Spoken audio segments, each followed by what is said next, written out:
Genesis 1 and 2, do they contradict or complete each other?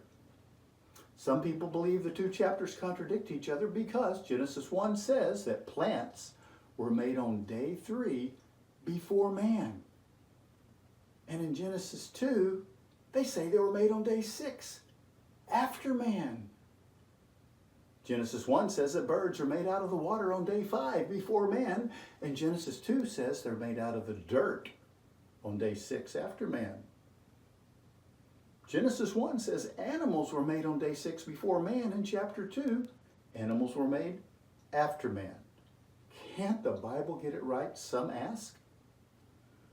First, both of these chapters are inspired and historical. At least Jesus thought so when he quoted from both Genesis 1 and Genesis 2 in Matthew 19. So the Christian will simply say, Genesis 2 completes Genesis 1. Let's see. We'll cover this in 3 sections. First, we'll look at the plants. Next, we'll look at the birds. And finally, we'll look at the animals. First, let's look at a clear distinction concerning the plants. On day 3 of creation week, Genesis 1:11 says, "And God said, let the earth bring forth grass, the herb yielding seed, and the fruit tree yielding fruit after his kind." So on day 3, we have a lot of plants and trees created over the entire earth. On day 6 of creation week, Genesis 2:7 and 8 says, "And the Lord God formed man of the dust of the ground, and breathed into his nostrils the breath of life, and man became a living soul.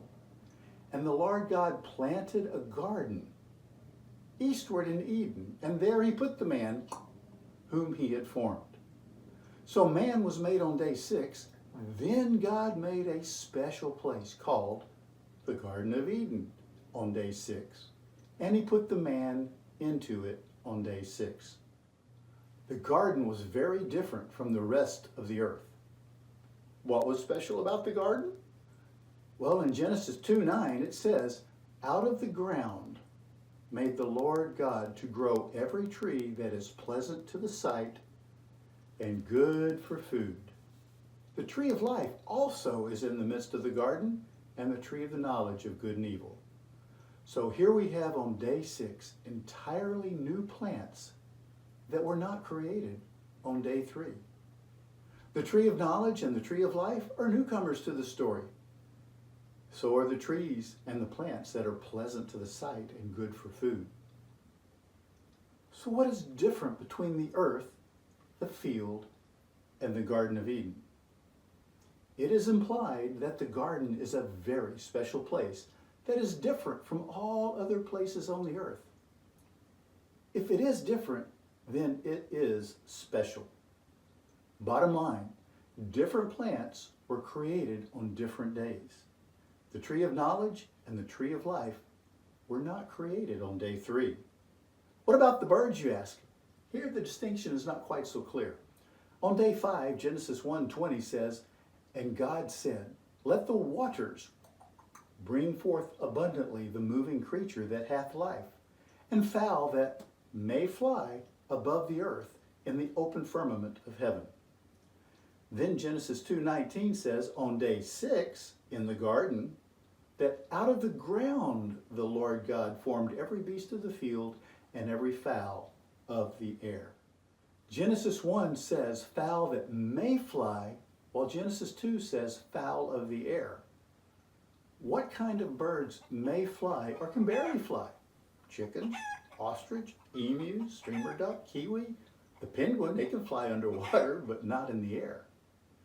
Genesis 2 indicates that in the garden, the fowl of the air are created. Fowl of the air implies birds that easily and effortlessly fly in the air for extended periods. Lastly, we will cover the animals where the distinction is very clear. On day 6, God made the beasts of the earth, then man, then the Garden of Eden, and then the beasts of the field. Genesis 2:18 and 20 says, on day 6 in the garden, And the Lord God said, "It is not good for man to be alone. I will make him a helpmeet, a helper for him." And out of the ground the Lord God formed every beast of the field and every fowl of the air, and brought them unto Adam to see what he would call them. And Adam gave names to all the cattle, and to all the fowl of the air, and to every beast of the field. So here God is trying to find a helper for Adam. And he calls those animals he creates in the garden the beasts of the field. Whereas on day 6, before Adam, God made the beast of the earth. What's the difference? Beasts of the field were to be helpers for Adam, while beasts of the earth were not. If beasts of the earth and beasts of the field are the same kind of animals, then what's special about them? What's the different about the Garden of Eden? If there's no difference between the plants, birds, and animals in the garden and the rest of the earth, then the garden is not a special place, except for those 2 trees. If one takes the view that there's no difference between inside the garden and outside the garden, then all you are saying is that God must have erected the equivalent of a barbed wire fence around the unexceptional plot of land that was randomly selected. But the garden was exceptional. It was different. Why would God place angels with flaming swords around it after he kicked Adam and Eve out of the garden if it was just another piece of land? My marvelous wife was keeping the grandkids one day. They were playing with their stuffed animals. It was time to put the animals up. My wife had 2 storage containers. She said, "Okay, it's time to put the animals up. All the zoo animals go into this container, and all of the farm animals go into this container." Wow, what a concise delineation of Genesis 1 and 2. The beasts of the earth are like the zoo animals, where the beasts of the field are man's helpers like the farm animals. After all, farm animals are helpers, and zoo animals are not. The zoo animals in general would be beasts of the earth. Genesis, Deuteronomy 28:26, 1 Samuel 17:46, Psalm 79:2, Isaiah 18:6, Jeremiah 7:33 and 15:3 and 4, Acts 10:12 and 11:6, and Revelation 6:8 all refer to beasts of the earth as being wild animals. Psalms 8:7 indicates that all the sheep and oxen are beasts of the field. The farm animals in general would be beasts of the field. Exodus 23:11, 2 Samuel 21:10, Job 5:23, Job 40:20, Psalms 8:7 and 50:11, and Jeremiah 27:6, and Jeremiah 28:14, as well as verses in David, Hosea, Joel, Genesis, and Exodus, all indicate that beasts of the field are domesticated animals. So, in conclusion, Genesis 2 is just a continuation, a completion, and a detailed window into what happened in the Garden of Eden on day 6. There's no contradiction between Genesis 1 and Genesis 2.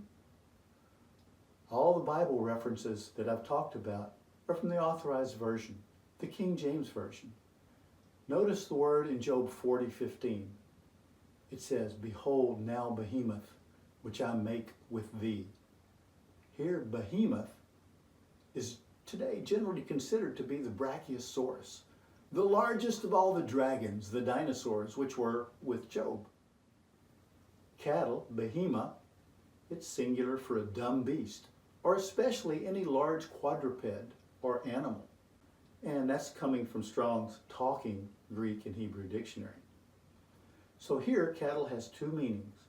First is a dumb beast. The second is large 4-legged animals.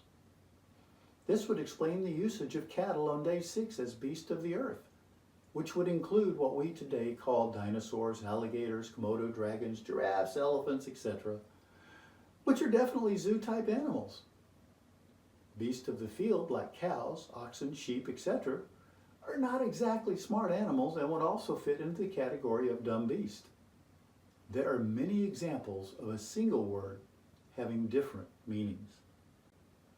I pray that this helps in your search for truth.